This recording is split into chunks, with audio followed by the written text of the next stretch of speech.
दोस्तों ने युवक और युवती को गंगा में धकेला, शव तलाशने में जुटी डीएमजी। इच्छापुर नवाबगंज गंगा घाट पर सोमवार 4 दोस्तों के बीच आपस में विवाद हुई। उनमें 3 युवक और 1 युवती थी। आरोप है कि सभी नशे में थे। 2 युवकों ने अपने दोस्त अभिषेक मंडल और युवती एंद्रिला कर्मकार को गंगा में धकेल दिए। शिकायत मिलने पर नोआपाड़ा थाना की पुलिस ने कार्रवाई शुरू किया है। पूछताछ के लिए हिंद मोटर निवासी आशुतोष सिंह और भाटपाड़ा निवासी कुशल साव को पुलिस ने डिटेन किया है। डिजास्टर मैनेजमेंट ग्रुप शव को तलाशने में लगा है। अभिषेक की मां का आरोप है कि उनके बेटा के हत्या के पीछे जान पहचान के युवक नोनाई का हाथ है। নানাই নানাই নানাই ওর মা বারে নাচ করে বলেছিল আমি যদি ল্যাপটপ না পাই আমার ছেলেকে মেরে দেবে বলছিল।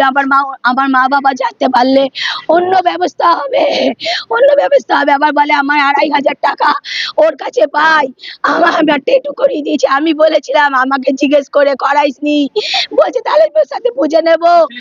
আমার ছেলেকে ওরা নিয়ে 2 নম্বরই কাজ করাতোই নানাইকে বারবার ওর বাড়ি গিয়ে ওর মা বাবাকে বলে এসেছিলাম আপনার ছেলে যেন আমার ছেলের সাথে না মেশে। ওদের এক জায়গা থেকে নেশা করিয়ে নিয়েছে, এর মধ্যে অনেকে আছে, অনেক বড় বড় মাথা আছে।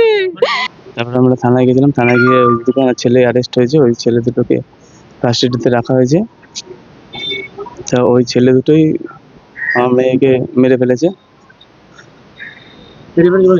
ধাক্কা দিয়ে ফেলে দিয়েছে। আমি যেটুকুনি খবর পেয়েছি এখানে এসে, তা বিকেল থেকে সুইচ অফ ছিল।